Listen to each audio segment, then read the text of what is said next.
All right, so we are now recording. I do want to thank everyone for attending the webinar who was able to come in. I do realize that we were having technical difficulties. So we are going to record this segment for you to watch at a later date and time. And Tara agreed for us to also log on at a later date and time for us to answer any Q&As that you may have. I just want to briefly introduce myself. I am Bahia Shabazz. I am the founder of Brown Girls Do Invest. Brown Girls Do Invest was started in February of 2016. We became 501c3 in October of 2016. Our mission is to educate African American women on how to invest in the stock market, how to invest in real estate, as well as acquire multiple streams of income. I have the pleasure of having our guest here today to educate and inform the audience on how to search brokerage platforms and read reports. So just to tell you a little bit about Tara here, I'm going to read her bio. She's the CEO of Colston Williams Financial Group, LLC, located in Center City, Philadelphia. Colston Williams is a small business consulting firm, also offering financial coaching services to the individual or small business owner. Her company motto is, we put you in the driver's seat on your road to financial freedom. I love that. She understands that financial freedom looks different for everyone based on their goals. Tyra has over 13 years experience in the financial and insurance industry, holding corporate positions with some of the largest financial companies in the world. Coupled with her Six Sigma background and recent acceptance to the prestigious Harvard University School of Business. Congratulations. Thank you. Data analytics business program. She comes equipped to help you build on empire or a solid portfolio. Being a born and raised in heart of North Philadelphia, a Simon Gratz alumni, drives her passion for bringing financial literacy to urban communities like her own. Tyra and her team can help you devise a strategic plan of action and assist you to conquer whatever financial freedom looks like for you. So thank you once again, Tyra, for joining us. I see we do have, okay, admits. We have people coming in to join us. Hello, hello, welcome. I'm just going to take a minute to answer also. Please sign in, please advise. Wasn't able to. Let's see.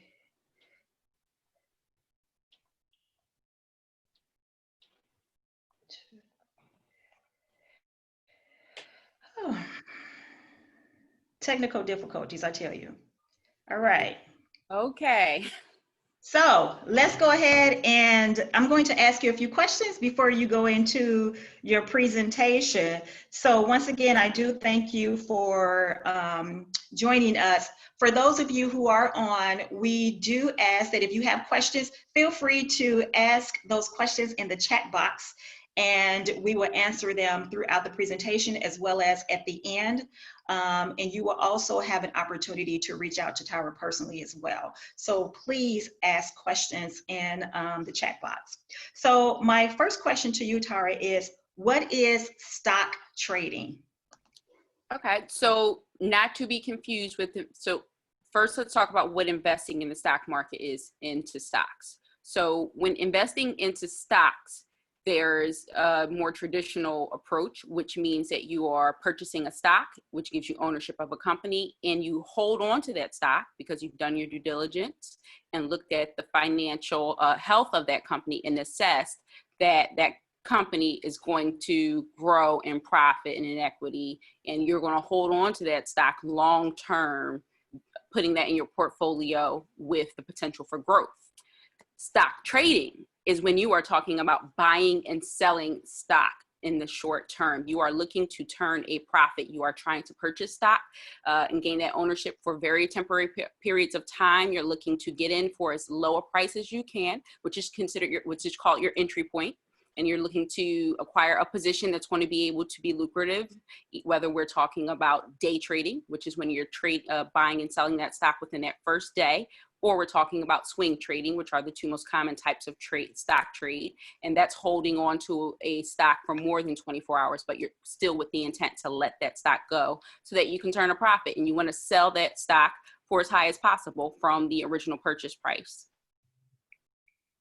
Nice, nice. I like that explanation because so many of us, we're confused about the difference between what investing in the stock market is, as well as retirement accounts. And I truly believe that once we figure that out, that investing will be a little bit more easier for us in regards to how we're able to manage our funds.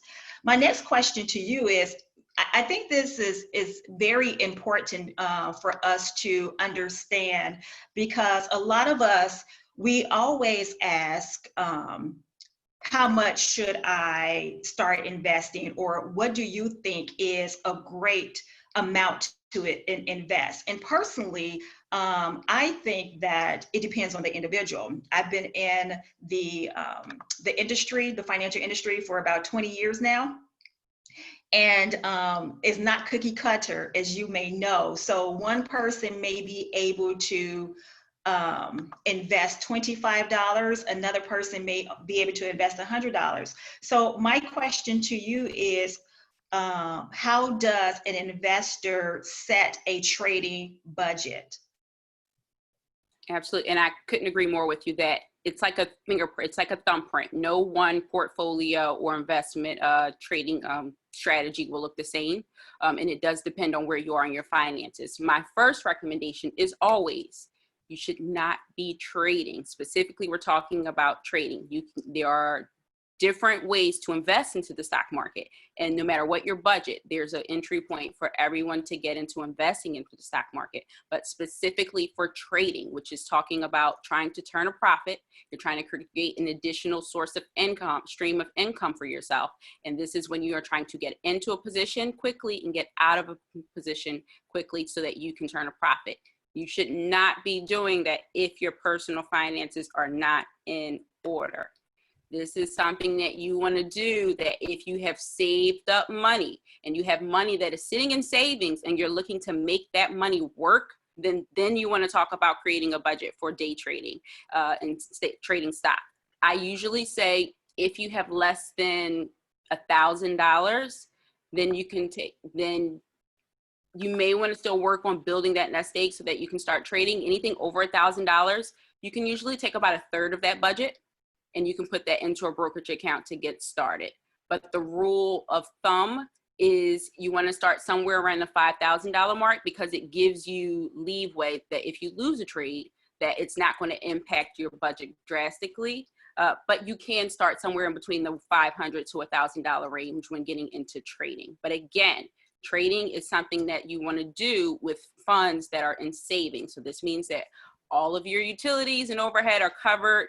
This is money that if you were going to buy that purse, if you were going to potentially go on a vacation, instead of doing those things, you're saying, you know what, I wanted to jump some money in my brokerage account and I want to see how I can make this money work for me. Because anytime you are trading or investing, you want to make sure that the capital that you are investing, that you're not afraid to lose it, because it's guaranteed that you will potentially sometimes incur loss when trading or investing. But if you're doing your homework and your research properly, you're going to guarantee that you're going to see profit and you're going to see winning trades more often than you will loss. But making sure that you're assessing your budget properly to make sure that you're not overextending yourself when putting into a trade account. But I usually recommend a third of savings if you have an excess of $1,000 or more.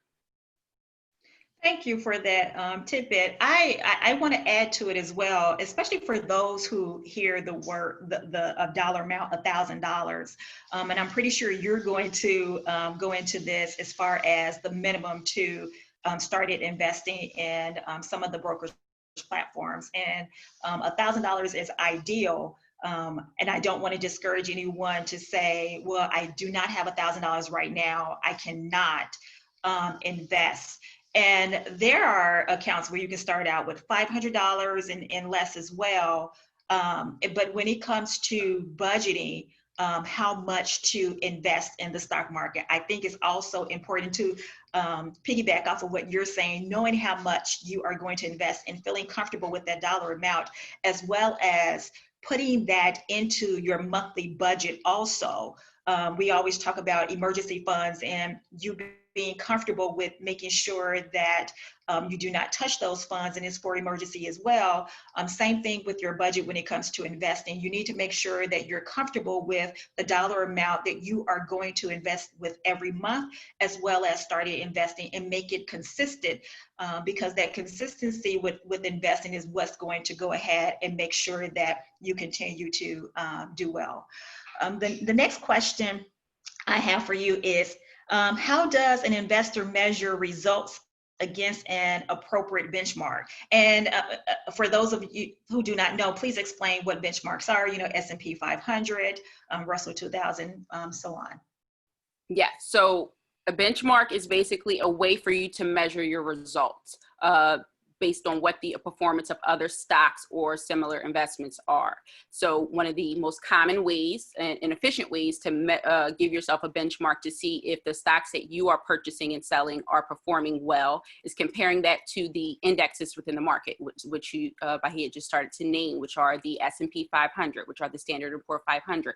That's the 500 most profitable and largest companies within the U.S. stock market. Then you have the Dow Jones, which are the 30 largest companies within the stock market. Then you have the NASDAQ, that's more industry specific, that's more talking about information and technology companies and the largest ones in that industry. But when you are purchasing these stocks, you can look at their average. Normally you take a snapshot of their 52-week average, which is just their annual performance on how that stock does. And you're able to compare those to the competition of that particular industry or company type and what that sector is, and you're able to see the performance, and you can compare apples to apples to see, are you purchasing stocks that are performing well, or are you purchasing stocks that aren't performing well? And if you're purchasing stocks that aren't performing well, then that gives you the ammo to be able to reevaluate what your strategies are for picking stocks. Nice. So I just want to remind everyone who, we still have people joining in. I feel so bad because there are a lot of people said that they could not get in, and we were having technical difficulties. I'm really excited for the ones who were able to join. But just to let you ladies know, and guys, if there are anyone on here, please utilize the chat box to ask any questions that you may have. Tara is going to answer any questions for you. We're also going to follow up and have a live Q&A via Instagram as well as Facebook for you to ask your questions also. Just to let you know that we're doing that for you, because we unfortunately was not able to get everyone in on time because of the technical difficulties. So my next question to you is, what's the difference between a brokerage account and a retirement account, which is so important between the two? Yes. So a retirement account is exactly what it is. You are saving income, and you are using that because you're going to need that income at post-retirement. So you are building up a nest egg. One of the biggest differences is taxes. With a retirement account, you are usually talking about pre-tax dollars that are in investment vehicles such as 401ks, 403bs, self-funded IRAs, IRA Roths, or traditional IRAs, some that are recommended by employers, some that are self-funded, but they are tax-sheltered vehicles where you can build up capital that's going to be for your post-retirement living expenses, but you are protected by the tax shelters. There are very strict guidelines as to distributions, as well as being able to take out of those accounts, depending on what you, age limits, things of that nature, restrictions as far as when you can draw down with that account. And these are your traditional investments. These are something where you're usually guaranteed a certain rate of return over a certain specific period of time. when you're talking about a brokerage account. Brokerage accounts are usually funded by post-tax dollars. And brokerage accounts, again, we're looking to create additional income. So with that income, as always, is taxed. The income that's created off of a brokerage account is referred to as capital gains. There is a capital gains tax that's required for you to pay the U.S. government when you file your taxes every year. What that will be considered. So let's say you make $50,000 a year, but you trade and you make an additional $15,000. The government is going to look at you and say that you had a income of $65,000 that year. And while your actual income that your work produced by your job or your business will be taxed differently than the $15,000 that's your capital gains tax, but you have to keep in mind that that will be taxed. And these aren't your traditional investments. These are more volatile. These can fluctuate. So you have to keep that in mind when you're talking about investing in the stock market and opening up a brokerage account. It doesn't have the same tax shelters that you would traditionally see with a retirement account. Great. So we have a question here. How do you get out of a trade? So we're going to talk about how to enter into a trade when we get into, I actually have some slides where we'll go over and you'll be able to see how you get in and out of a position. And it's really simple. So we're going to talk about trade confirmations and we're going to talk about how to start your order. And it's actually most of the online brokerages make it very simple to get in and out of a trade. And that's when you're actually setting up that order, that you'll be able to set the limits in which you're entering into that trade and when you want to, and that's called a stop loss, where you're able to set the limits in which you want to get in and out of a trade. Great, great. So my last question for you before you go into your webinar presentation is explain the process to choose a broker. So that definitely is a question that kind of has layers to it of a lot of the things that we've already covered. So it talks what your budget is.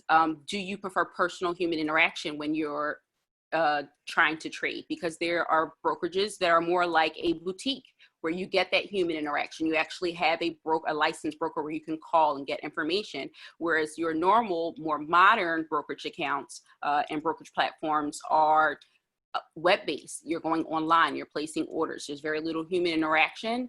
And also you want to see based on what your needs are, based on what your risk tolerance is, as well as what your education level is for investing. If you are someone who's coming in with a bit more and higher investment IQ, then you may be comfortable with the online brokerages and being able to kind of sift through information on your own. If you're someone who's new, you may want someone that can have a little more access to being able to call a physical person and get more information.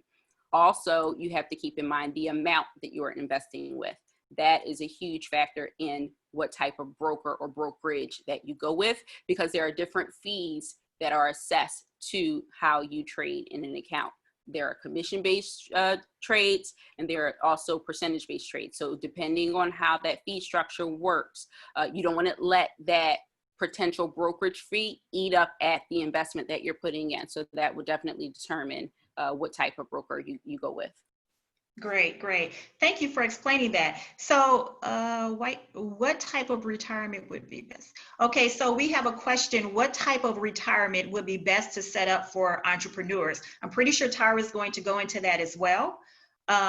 So we're going to answer that. If she does not answer, we definitely will acknowledge it once again. So for those of you, please go ahead and keep your questions coming and make sure that Tara answer your question throughout the presentation. So I'm going to completely hand it over to you and have you go ahead and do your webinar. Thank you so much.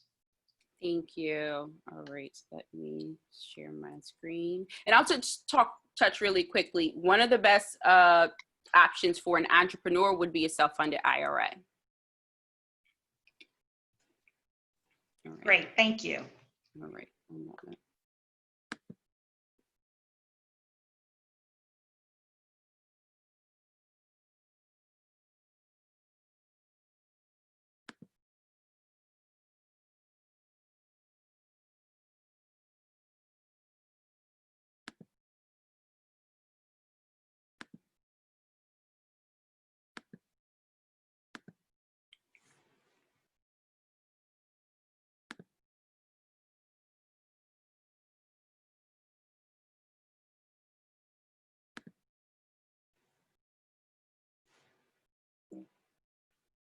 All right, so just a brief disclaimer. I'll let it sit here for just a few seconds, but of course, this is just confirming that all the information that we will be reviewing is for informational purposes only. We are going to be reviewing content from other companies and other platforms.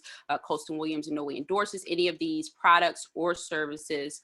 We are simply using this for research information purposes only. We are not making any investment advice to this evening. So just keep an eye on the disclaimer and we will go ahead and get started.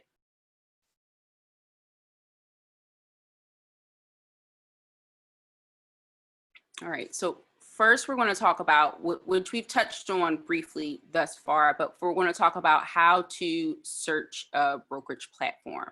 So there are a few factors that we want to keep in mind when searching a brokerage platform. So one of the things that which we briefly touched on is account size. How much will you be investing? Depending on the fees that are associated with that particular brokerage type, will determine one of the big factors that will determine whether or not you're going with a online brokerage where it's more self-starter, you're initiating trades on your own, low transaction fees, things of that nature, or whether you're going to go with a more boutique style brokerage where you're going to have that human interaction. Those are usually accounts where you're going to be investing more into your brokerage account initially. But for smaller investments and some smaller accounts, mostly you're going to go toward your online brokerages.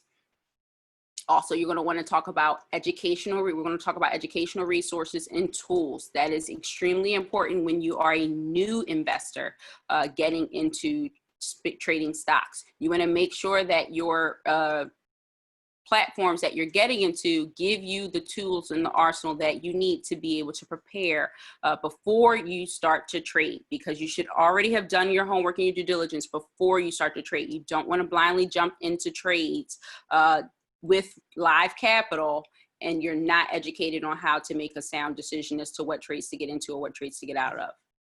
Also, you want to make sure that the platform, the performance and trade execution, we're going to talk a little bit about that as well, because you want to make sure not all platforms are created equal. You want to make sure that you're getting one that best serves your needs.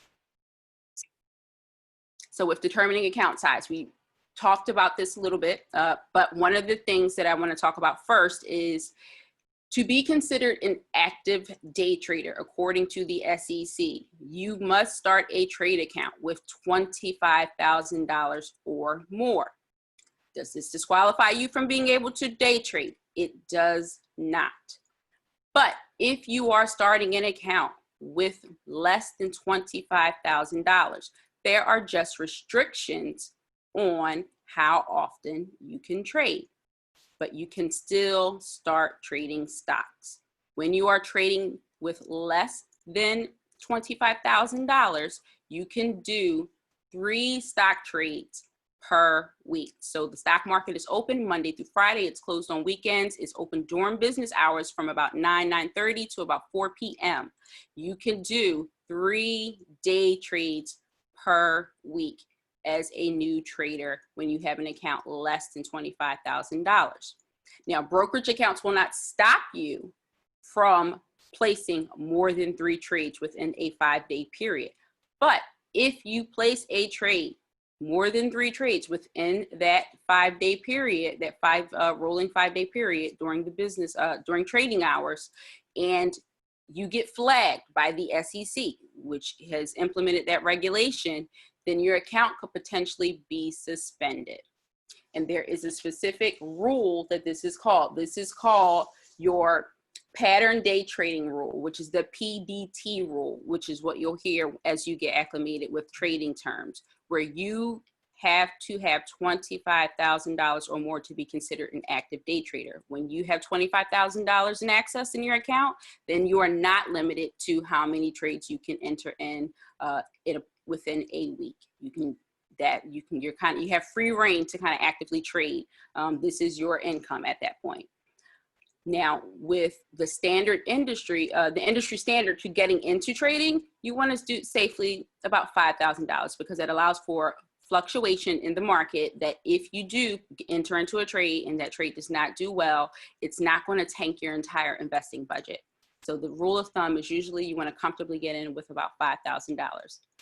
But with modern technology, with brokerage accounts and brokerage firms understanding that we want to allow everyone at every level to invest, there are brokerage accounts, which we are going to review, that will allow you to get into with less than $100. There are brokerage accounts that require no minimum deposit. There are brokerage accounts that have no fees associated with it. But again, it all depends on your learning level. It all depends on how aggressive you're going to be trading, and it all depends on what size account you're starting with. But again, the recommendation at minimum, $500 to $1,000 would be a safe spot if you aren't working with a $5,000 size account. All right, so this is just a snapshot of scorecards for the different types of brokers that are out here, as well as what fees can look like for those different type of brokers. So we have E-Trade. E-Trade has a scorecard of about 82.9%. And we see that to trade stocks and ETF, the commission is $6.95 per trade. Doesn't sound like a lot of money, but if you are trading stocks that aren't that high in value, $6.95 can be a bit costly. So you have to keep in mind the trade amount, the purchase of the position that you'll be entering in on a stock, and what that cost is versus what the trade commissions may be in conjunction with that. You have to make sure it's cost efficient for you. But you also want to look at the tools. You want to look at the app and how user-friendly is the app that you'll be using, because these are all factors that will come into whether or not you should be picking that specific platform for you.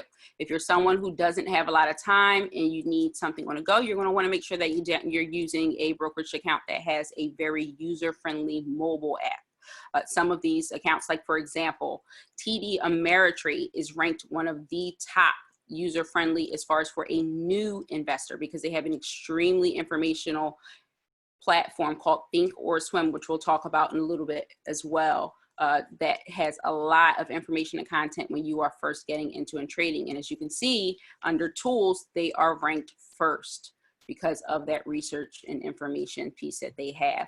But they may not necessarily be the strongest when it comes to a mobile app, which you can see the first with the mobile app is a brokerage called Interactive Brokers. And of course, these ratings are always changing. They are always bringing out new numbers. There are other brokerage that are always evolving, newer brokerages, which are not on the list, such as Robinhood, and do not have any trade fees. There's also other brokerages like First Trade that doesn't have a trade fee as well. But these are some of the factors that you're going to want to consider when you're picking which brokerage is best for you. All right, so one of the things that we're going to talk about is execution time, and also does the brokerage that you provide offer a trading platform. So one of the most sophisticated but easy to use platforms with trading is TD Ameritrade Thinkorswim.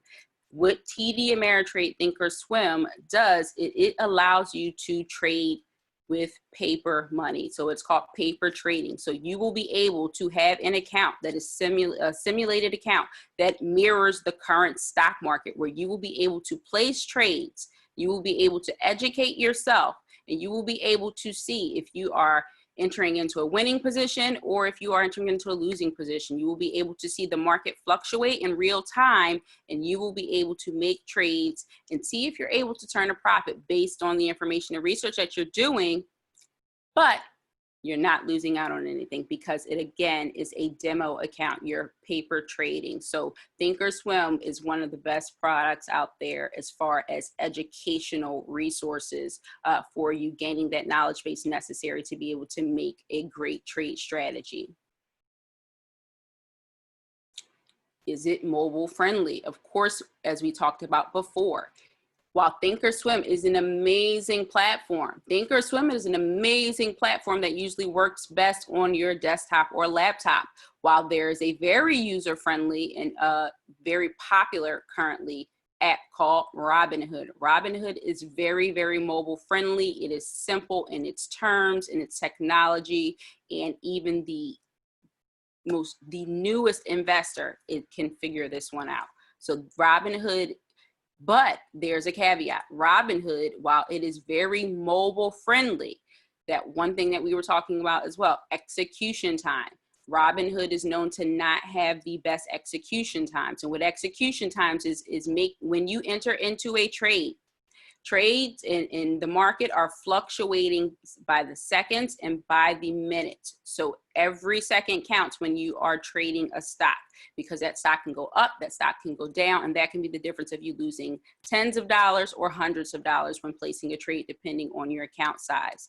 So Robinhood sometimes can have delayed reactions with placing trades. So again, these are all factors that you have to consider when you're picking what platform is going to be best for you.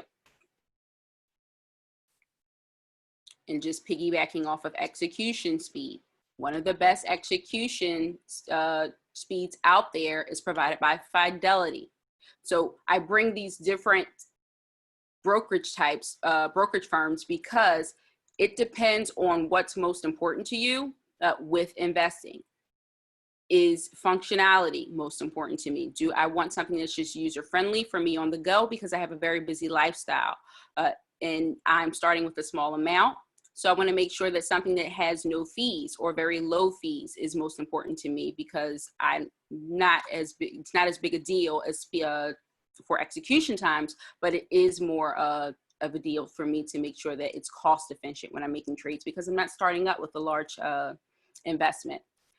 But also you want to make sure that you are entering into trades effectively, because even with a user-friendly platform, even with having all the resources, you want to make sure that execution is a priority when you're considering what brokerages to choose, because that can be the difference with you gaining or losing capital. And when you're not starting out with a huge budget, that's very important. And I also just wanted to pause it for a second if we had any questions on the different types of platforms that you can use. Yes, we look like we have a question so far, and the question is, for people who are new to stocks and investing, what are the primary factors they should consider beyond the price per change when selecting a stock to invest in? Is that something you're going to cover in your presentation, or would you like to answer that now? I'm sorry, our connection broke up just a bit. Repeat that question for me. I sure can. The question is, for people who are new to stocks and investing, what are the primary factors they should consider beyond the price per share when selecting a stock to invest in? Is that something that you want to address now, or is that in your presentation as far as what should they consider? Yes, so we are going to touch a little bit on that in the end, but we can touch on that now as well. So when you are assessing what is a good stock or position to enter into, what is a good stock, you're going to assess a lot of different factors. So you're going to look at the stock itself, the company. You're going to be able to do research on that company, and I'm going to talk about some of the platforms that'll be very helpful for you as you're getting into investing, where you can do this research, and it's very easy to understand. But you want to look at that company performance. You want to look at the industry. Is it a specific industry or sector that that company is within that you should be in? That's when we talked a little bit about setting benchmarks, that you can compare the performance of that particular stock to other similar stocks. You also want to look at the world current events. When you are in stock trading is something that you are doing day to day. It is second by second, minute by minute, day to day. So that means that you are constantly paying attention to the market so that you can capitalize on the fluctuation and get in at the right time and get out at the right time. So that means that you need to be tuning into all of the world platforms that are in social media, that are on your regular news stations. You need to be looking at CNBC, MSNBC, Bloomberg, which again, we'll talk about those just a little bit more, but you need to be monitoring, one, the company. You're going to look at their performance, and we'll talk a little bit more about that later, about what to look for when looking at a company's performance. You're going to want to look at current events that may affect that particular company and their stock price.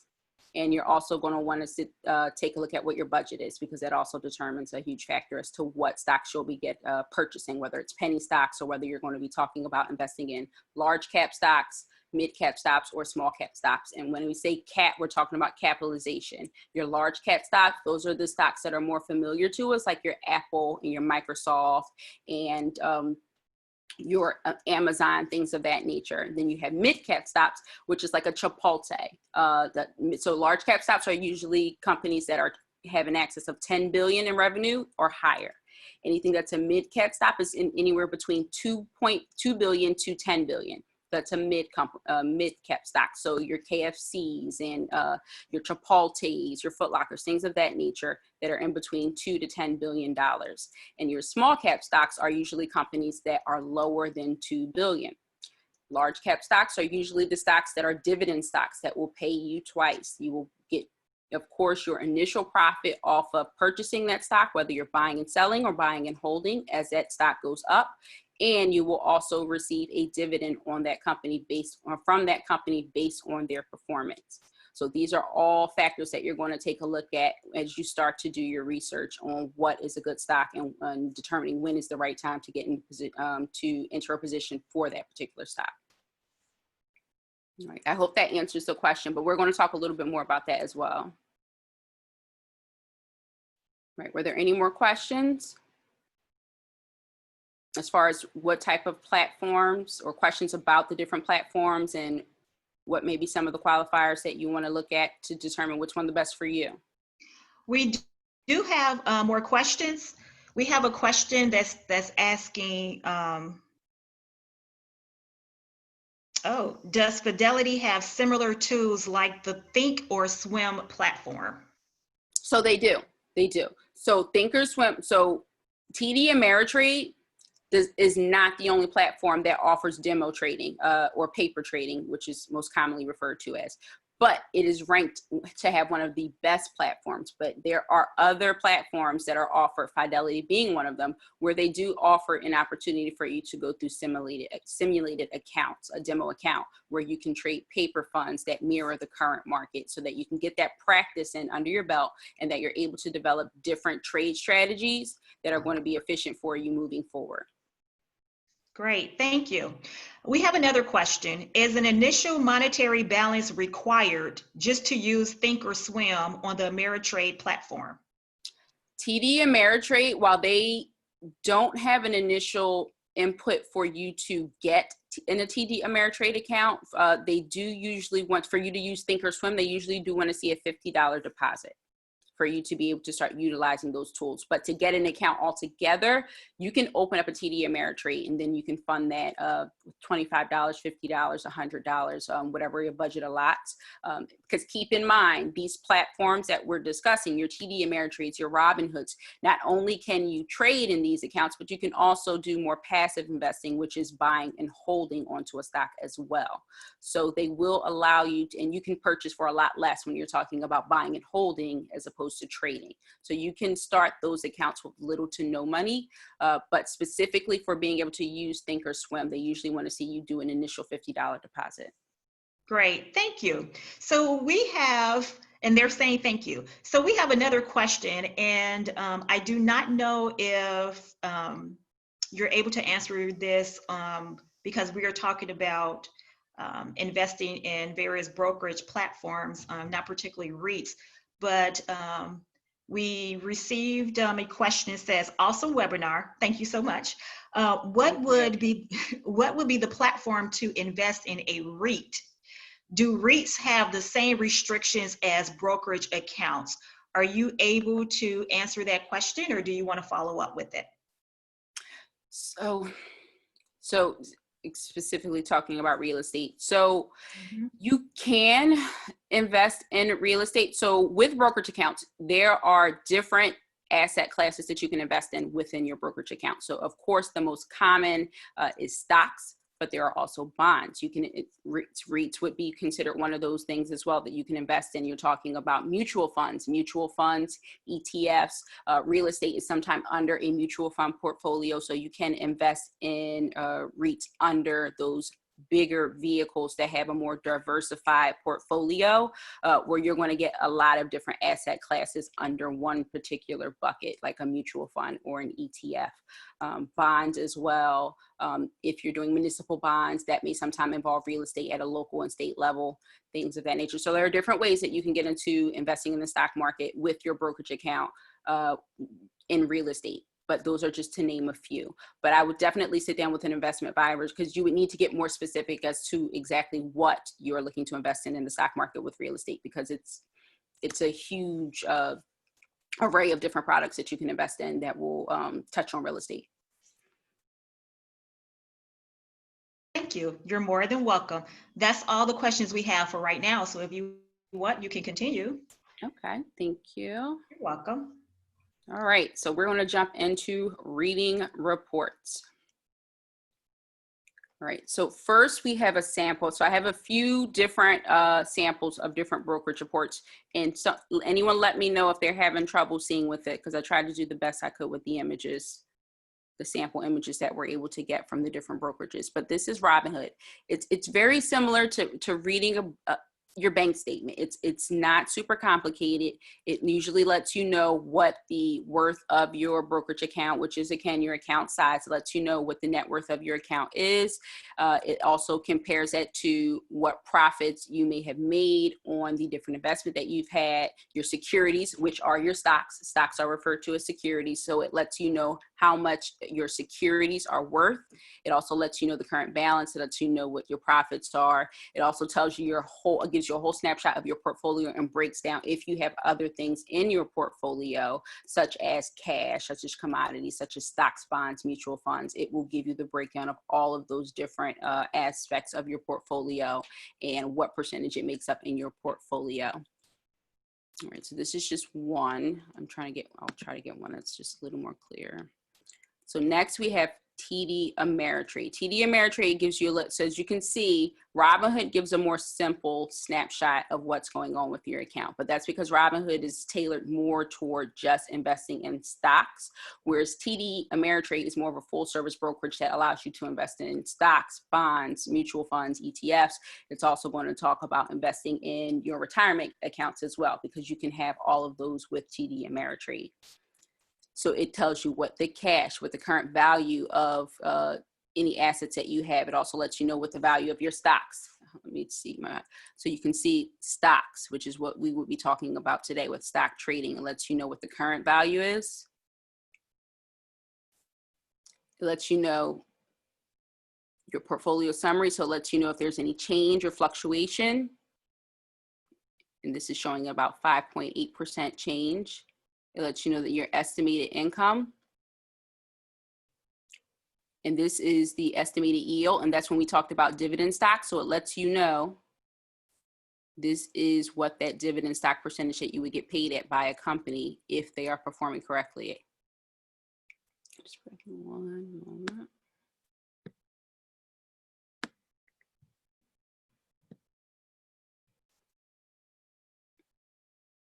As we can see, this person's portfolio is primarily made up of 94.1% stocks, and then they also have some liquid cash in this as well.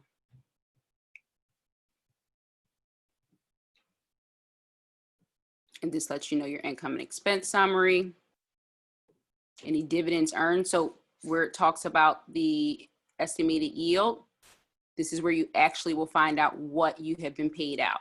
And we're talking about fractions of a percent for large companies, but every dollar counts when you're investing, and that can add up. Dividend stocks can definitely add up at the end of a year when you are investing, especially with larger companies like your Apple and your Amazon, if they are paying out a dividend for that year. And then it lets you know where your current balances are. It also would let you know if you had any securities that you purchased, things. It's really self-explanatory as to how you can read your reports, but I'm going to go ahead and take a look at Fidelity. All right, so Fidelity, this is someone who's working with a bigger budget. And this is someone who has a really diversified portfolio where you can see that they have a huge mixture of different types of asset classes. They have bonds, they have stocks. Stocks and bonds primarily make up their portfolio. They have mutual funds. Mutual funds briefly put, is the art of not putting all your eggs in one basket. You are investing in multiple different asset classes all at once. A mutual fund is managed by a hedge fund manager. So that is someone that your fees are usually built into the mutual fund. So it's not something where you have to pay fees on the front end. That's usually already calculated on the back end of that mutual fund for that manager.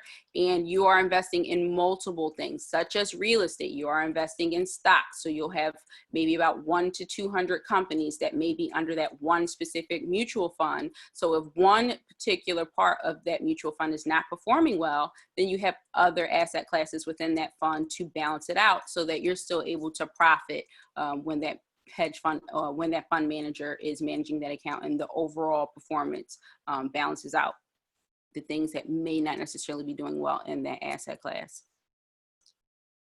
And then, as you can see, ETFs, and it may make up some other investments as well. A moment, let's go back to that, because keep in mind you can still have your traditional investments on these statements as well, but it gives the value of each type of asset class that he or she may have in their portfolio, 37%. So bonds are what anchor this portfolio, followed by stocks, mutual funds,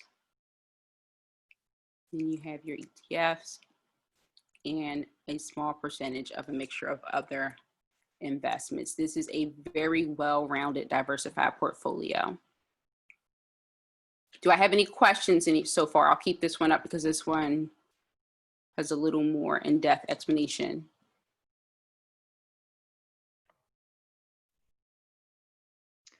So far, no questions, Tara, on the statement. Thank you. All right, so this is Merrill Edge. Merrill Edge is considered one of the most user-friendly platforms that are available as far as brokerage accounts. Fees, they're about moderate, but they are very, very user-friendly. They also do have demo accounts as well for you to be able to gain a better knowledge base. And you will see some statements where they actually will have charts and graphs for you to be able to track your investing. Charles Schwab also gives a very in-depth snapshot.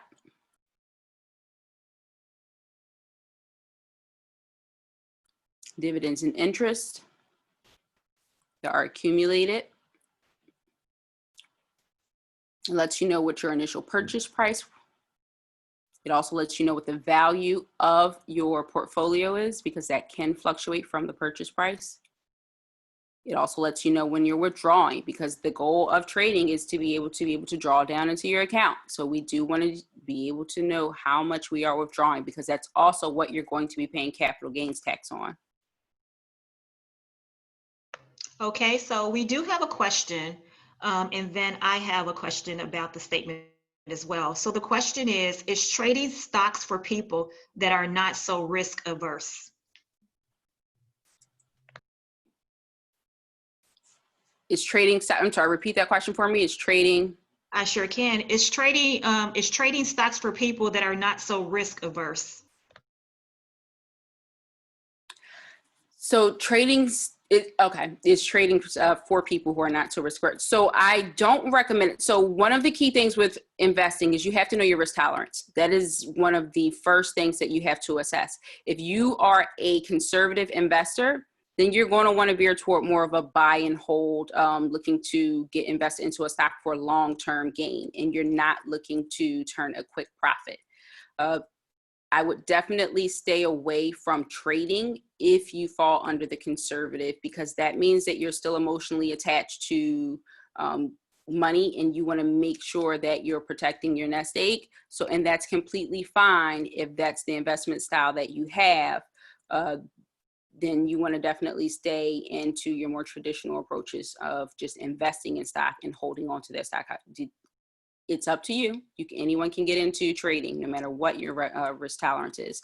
But if you tend to have a more conservative risk tolerance with investing, then stock trading might not necessarily be what you do, because it's very volatile with stocks, and you're basically timing the market to find the right time to get in to a specific entry point and finding the right time to sell to get max profit. And that requires watching the market constantly. Great, thank you. And for those too, if I can add, for those who are who have an eye on stocks to watch, it's okay to have a conversation, even if you are not comfortable trading yourself. I strongly suggest for you to have a conversation with your advisor on what your plan is, as well as what stocks you've been watching and how he or she can integrate that into your portfolio also. So please continue to have conversations with your advisor if you are not comfortable with trading stocks yourself. And like Tara said, if you want to go the more traditional route with mutual funds or another avenue of investing, please do so if you are not so risk averse. Absolutely, and just piggybacking off of that, and when you are not risk averse, then that is usually the route that you want to take, which is sitting down with an investment advisor and having them recommend some more conservative investments, which would be your mutual funds, where you're able to spread your funds over a portfolio that's diversified. It's going to give you some more growth opportunities. Right, and you said that there was a question about the statement. Right. Could you go a little bit in more detail, if you can, about the fees and charges, because that's important as well. I feel for the ladies too, as well as any gentleman that's on the webinar, for them to understand that there are at times fees when it comes to trading. Even though you may read every now and again that it's free to do so, there's always a fee. Maybe I shouldn't say always, but they're predominantly a fee when it comes to working with a particular company. So if you can dive in a little bit and explain that about the fees and charges. Absolutely. So there are your new hybrid companies similar to that of a Robinhood, where you're seeing it's constantly being advertised that there are no fees, but there are usually stipulations around that. That usually has a cap to what size trade doesn't have a fee. Usually once you pass a certain threshold, which can vary per brokerage, then there may still be fees incurred. Also, they may just charge a flat rate, and that can be per trade, which depending on your account size can be costly. If you are working with a small budget in trading and you are being charged per trade, then it may be counterproductive to your budget to go with a brokerage that's charging you per trade if you're making smaller trades and it's taking away from your profits. Then there are companies that will charge you for a percentage of the overall trade that's made, where they're not charging you a per trade, but they're charging you on the back end for your total profit. So depending again on what size accounts you're starting with, that's where you have to do your homework and do your due diligence to figure out. And also if you have an investment advisor, sitting down to figure out which options would be the best for you, depending on the account size that you're starting with and how frequently you will be trading as well, because that can also affect how the fees add up on you as well.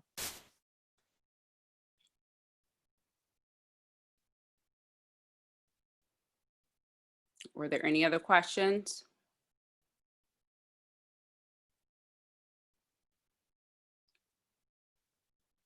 So far, I do not see any other questions, so you can go ahead and continue. Thank you. All right, thank you. So we're going to talk a little bit briefly about trade confirmations. Trade confirmations, they're very easy to take a look at. And it literally just breaks down what your limits set. So the price that you're purchasing at, it lets you know whether you're buying or selling. Of course, quantity, how many shares are you buying or selling. It lets you know what the return will be, the rate of return that you're going to get. It lets you know what the average cost is. It lets you know what the current cost is on the market when you're trading. And one of the things that we talked about briefly is platforms that are quick turnaround time when you're placing a trade, your execution time, because literally the difference between the average cost of that stock or what that stock is opening up at in the market that day and what you're actually trading at when you're placing that trade in seconds or minutes, that can change, and that can be the difference between what you are profiting for. And then there's your bid, and that's it. Right here is what we're talking about as far as how that can fluctuate. So your bid, this is what they're asking for the trade. This is what you're coming in at on the trade. You confirm the quantity on that trade. You can set what's called a stop loss on a trade. So that's when you say, for example, this trade, let's say it is $120. You say, I don't want to purchase a stock over $125. That stop loss in place is going to make sure that you don't exceed that $25. So if that particular stock price drops below the 125 line, then it'll also place the order. But if it exceeds that, it will max out at the 125, and it won't allow you to go that, so that way you're not losing out on capital. And literally, depending on the speed of your platform, you are just placing a trade.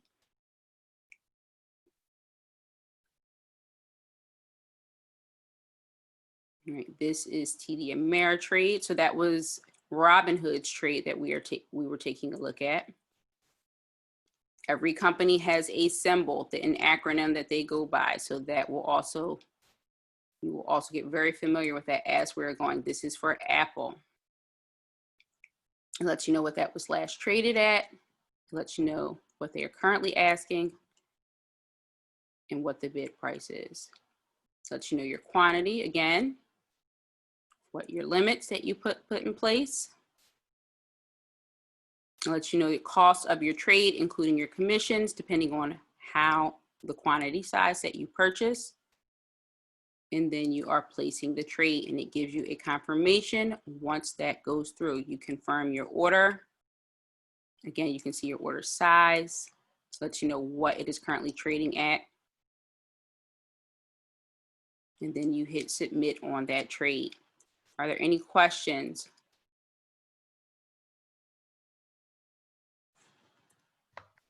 There are no questions so far on the statements. All right, so one of the things that we talked about earlier are different ways to be able to research stocks.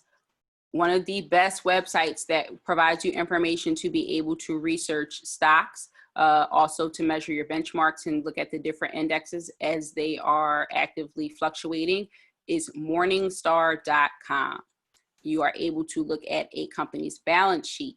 You are able to compare the company's earnings, their net earnings. You're able to look at what their debt is. You can see their income statement. So you can see how that company is performing over a short period of time, but you can also look at how they are doing annually and even up to a 5-year snapshot and see what the overall historical data is for that company.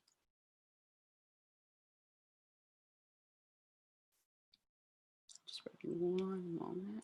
I'm actually going to go to Morningstar. Just bear with me one moment.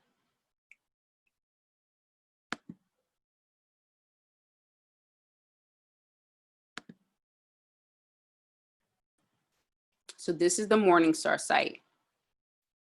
And of course, stock market is closed for the day. Stock market is not open on weekends and only up during business hours. But it lets you know how the U.S. market did. U.S. small cap markets, which we again said are companies that are under 2 billion, how mid cap companies did for the day. Dow Jones, as we can see, the stock market has been performing very well today. The NASDAQ,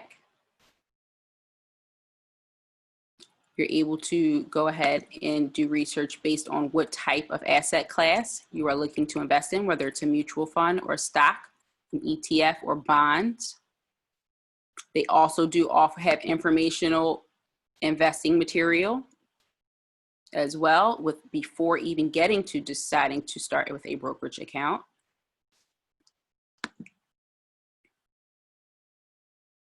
And it lets you know based on that information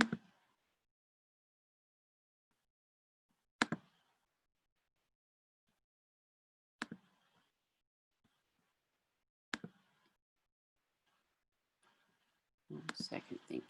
Sorry, guys.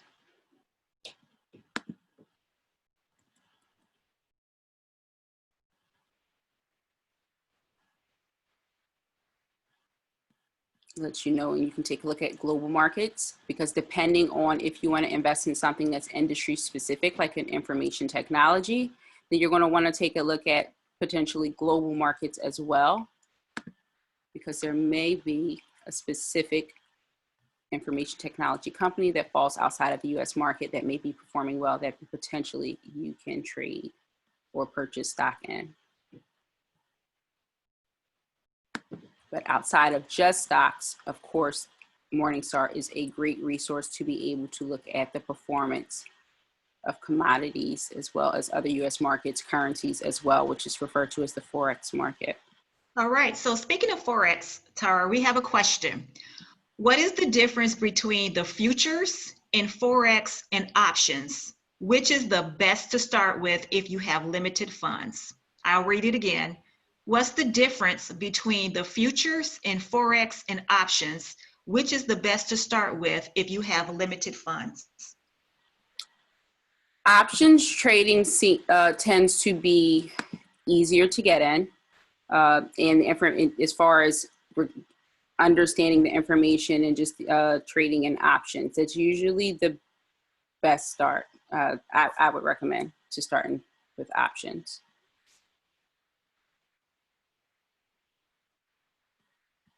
Options is very similar to trading that of stocks.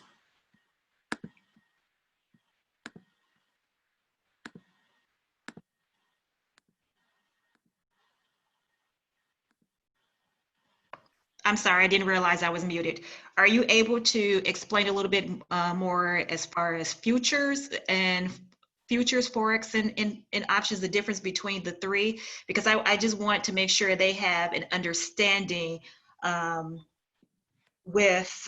between the different options, no pun intended, on how you can invest in the market, as opposed to some people just thinking that they log on to, let me take my, they feel as though they log on to just invest in different platforms, so that we can give them the tools to be able to identify what is a future, what is a Forex, and what is an option.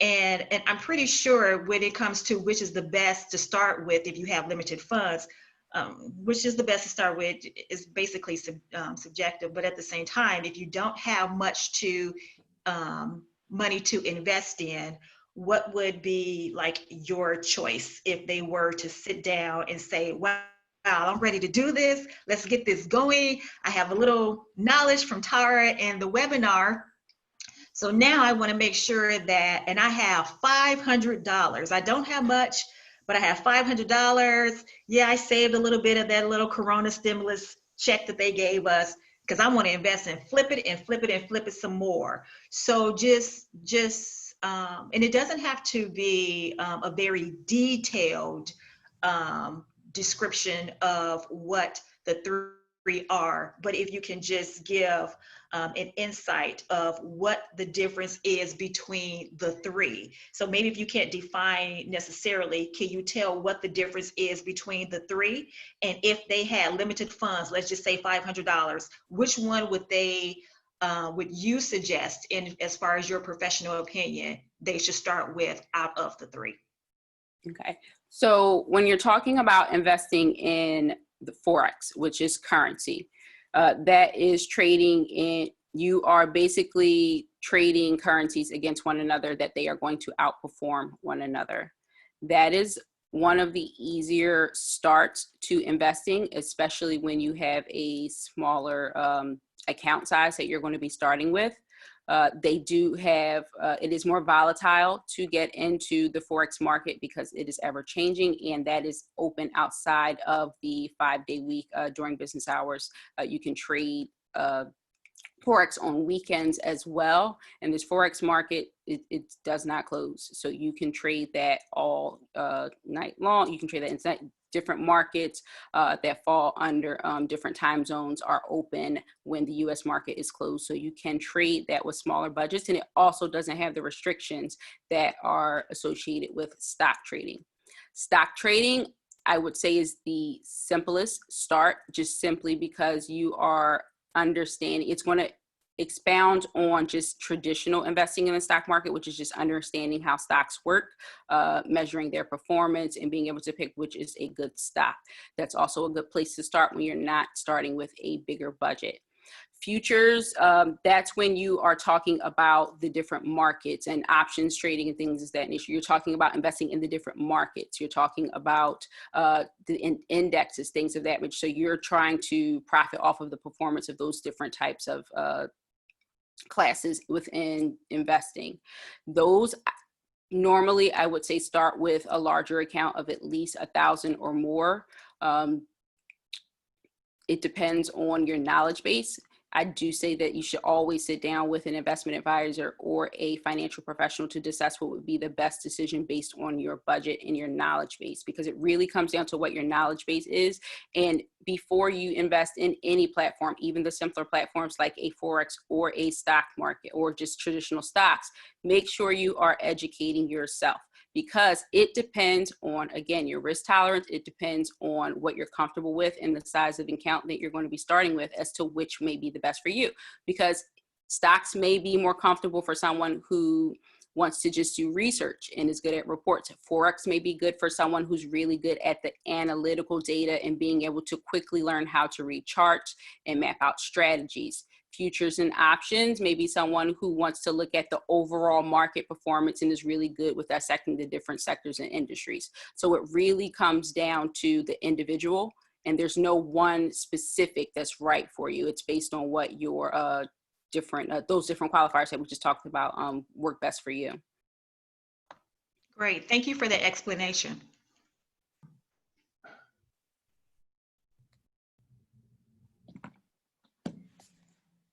All right. But there are lots of different platforms that you can do. That the first starting point, because no matter how many webinars you take, no matter how many questions you may have and videos you may watch, you have to practice. So the best starting place is to, one, start logging onto sites like your Yahoo Finance, CNBC, MSNBC.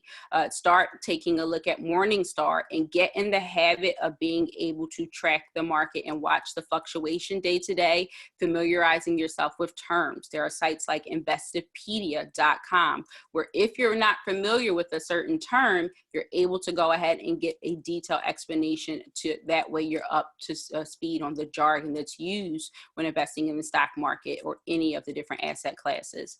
Also, you want to make sure that you are saving. Make sure that it is an active part of your budget for you to allocate monies for investing in the stock market. So again, when you are met with that fluctuation and you potentially lose out on a trade, it is not something that's going to be detrimental to your budget, because it's already been predetermined and it's already been calculated into your budget.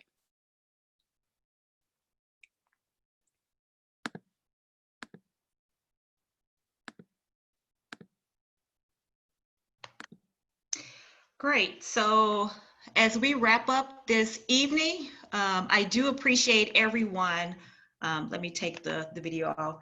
I do appreciate everyone's patience with logging in, and do apologize on behalf of Brown Girls Do Invest and myself, the technical difficulties that we were having. So with that being said, we are going to continue to take any questions that you may have for the next few minutes, and then we're going to close out. Keep in mind two things. This is recorded, so I am definitely sending the recording to each and every one of you. There were some who logged on at the very beginning when I was trying to connect with everyone to make sure that they were logging in, and then there were some who missed a lot of important information. So you will definitely receive the recording. The second thing is, we are going to follow up soon, sooner than later, via Instagram Live as well as Facebook, where you are able to ask all your questions with her right then and there, as opposed to trying to get through Zoom webinar that was giving us difficulty.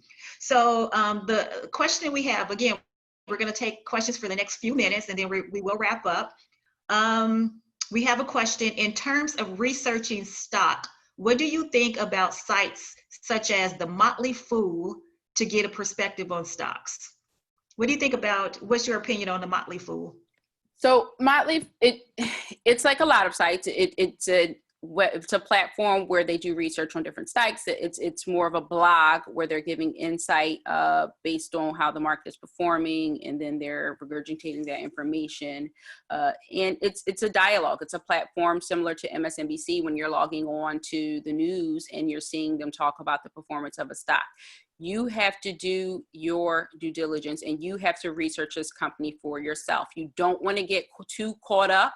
While you do want to use different sites for informational purposes, you don't want to get too caught up on what this blog is saying versus what this site is saying on a performance of a stock, because you want to buy based on what the balance sheet is saying for a company. So going to sites like Morningstar, Yahoo Finance, where you're able to actually look at what that company performance is and seeing what their debts are in comparison to what their profits are. You're able to see what their quarterly earnings are. You're able to see what they've been doing annually, so that you can make an informed decision as to whether this company is going to be, one, sustainable, and two, whether it's going to be equitable for you long-term or short-term if we're talking about trading.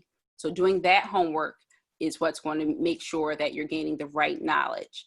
But you can still research the different platforms like a Motley Fool. I do check that out as well. FinViz is another website where you're able to start getting some sound technical analysis on learning how to break down charts as well. Great, thank you so much.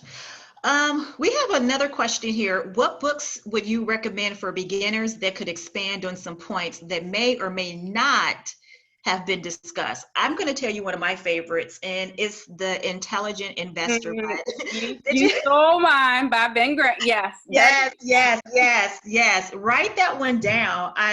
I'm here to tell you that one right there, even though it is so thick, it is a great resource for you to add to your itinerary as far as what am I going to read on the weekend or what have you. But please, yes. Audiobook. I recently downloaded, because that's a book that I recommend if you invest, to read that periodically, because it's more of a reference guide on strategy and how to assess the stock market. Also, that book, which was written by Benjamin Graham, is the mentor of Warren Buffett. So that Warren Buffett, you will hear talking about Benjamin Graham all the time, that he attributes a lot of his investment IQ to the Intelligent Investor and mentorship from Benjamin Graham. So that is definitely one of the number one starting places. Also, Warren Buffett has a book specifically tailored to women where it says Invest Like a Girl. That is a really great read, and it talks about how women are extremely analytical, just breaking down the emotional and mental analysis tendencies of a woman, and how women tend to be really great investors, but we tend to overthink it with getting where we want to get in our entry points and what types of stocks or bonds or different asset classes that we want to invest in. But it talks about how to simplify that process and get into the market, and that you can invest just like the best of them as a girl. Invest like a girl. There's another one that we recommend quite often, and it's by Tycho Press, Tycho. And it is Stock Market Investing for Beginners. And I like it because it really it's a very simple book, paperback, and it breaks everything down in layman's terms, and it has definitions in there so that when you are engaging in conversations or webinars or anything such as this, it's not going over your head. It really does break down the terminology for you and give you step-by-step on how to invest in as well. So you read a lot of books that talks about how to invest like a beginner. This one truly does show you how to invest like a beginner, and it tells you what the different classifications of stocks are. And so that's another one that I truly suggest for you guys to look into as well. Well, right now we do not have any more questions. Once again, I want to thank Tara for coming on. Really do appreciate you for being a part of this webinar. Oh, look at all the beautiful, hey, somebody waved. Someone waved, thank you. I really am. There are so many people who registered, and unfortunately everyone could not get, oh, you're welcome, could not get through. And it really does break my heart, but I'm definitely going to share this with everyone because I am so passionate about all of you learning how to invest. That's the reason why I started Brown Girls Do Invest. I started it so that you can sit in front of someone who looks like you, who can relate to you, who has a message that resonates with you and not make you feel as though you don't know how to invest. So why are we having this conversation? Or you should have been taught this a long time ago. Thank you so much. And that's not the case for everyone. Not everyone we don't all have the resources like a lot of other people in communities. So whenever these webinars are available for you, or even conversations or whatever I can do to offer for you to sit in front of someone who knows what she's doing, then that's exactly what I'm going to do. So again, I just get so choked up because I love it, and I just want you all to feel empowered and to know that it does not matter if you know what you're doing or not. Brown Girls Do Invest is a resource for you. We're open to, if you have a question and you want to email a question, we have someone to connect you to. We have advisors everywhere, and I'm good for connecting you with certain people who is an expert in REITs, or how to read statements, or how to invest in cannabis or ETFs, or anything that you may have a question about. And it's something, someone said they learned a lot. I'm not as scared as I was when I got on the phone. Thank you. Thank you. And, thank you. And one of the questions that I normally get is, how much does it cost to join? And it doesn't cost anything to join this community. We are a community, which is why I always ask for a donation. And I don't have a requirement. Some people gave $1 and some people gave more.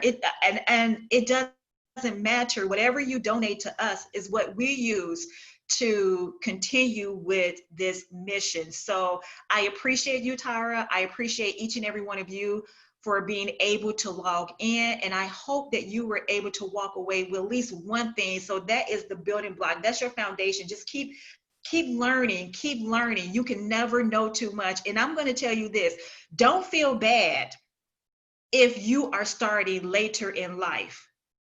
Do not feel bad at all. It does not matter when you picked up that baton. I don't care if you were in your 20s, 30s, 40s, 50s, or 60s.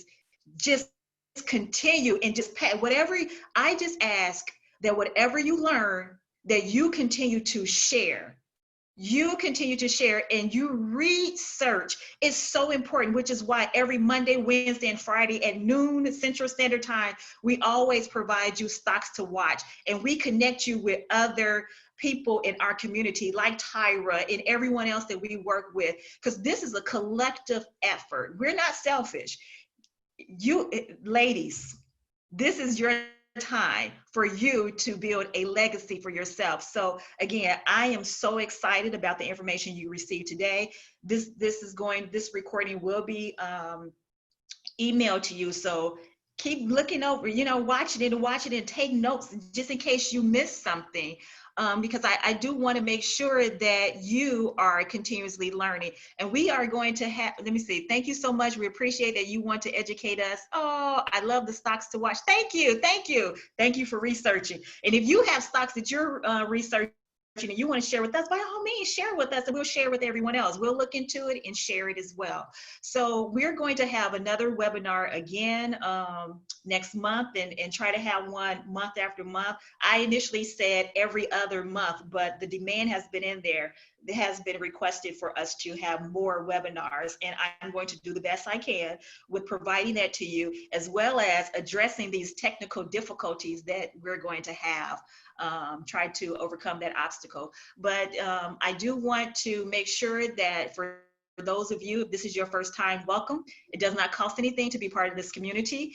We are on all platforms, Instagram, Twitter, as well as Facebook. You can check out our website, browngirlsdoinvest.org. Tyra, please share with them your information in case they want to follow up in regards to this webinar. Absolutely. So I can be found on Instagram as well as Facebook, also on LinkedIn. So mine is very easy. It is my name. So it is Tara_L_Colston on Instagram. You can find me. Also, our company site is Colston Williams Financial Group, abbreviation on the group, GRP. So that's Colston Williams Financial Group is our Instagram business site. We can also be found on Facebook at Colston Williams Financial Group as well. Also, again, my name as well as on LinkedIn. So it's very simple. Just search my name and you will find me on all of the different platforms. Great, thank you. So I just received a question. Will this webinar be saved? Yes, yes, yes. So it is saved. As a matter of fact, it's being recorded right now. And as I mentioned, once I receive the link for the recording, I'm definitely going to share it with each and every one of you so that you can follow up and continue to look at the recording as often as you want. So once I share it with you via email, it's yours to continuously look through it. So please make sure that you're welcome. They said, thank you, ladies. So, yeah, this is saved, recorded, and forwarded to you. So it's not a one-time thing. This is information for you. And then you can zoom in on the different shots of the trade orders as well as the statement. So that way you can familiarize with that and kind of compare that once you're ready to set up your trade account. Oh, that's a good point. Yeah, that is. All right. Thank you, everyone. I truly appreciate you for tuning in. You could have been anywhere, but you chose to be here, even though we were having difficulties. So look out for your email. I'm pretty sure you will receive this tomorrow. Hopefully, they'll give us the link by the morning, and I will definitely make sure that everyone, whether you were on this call or not, you registered through the Eventbrite, you're going to receive this. So thank you again. I'm Bahia Shabazz, the founder of Brown Girls Do Invest. We had Tara Colston of Colston Williams Financial Group. Thank you so much, everyone. Have a good night. All right, have a good night, everyone.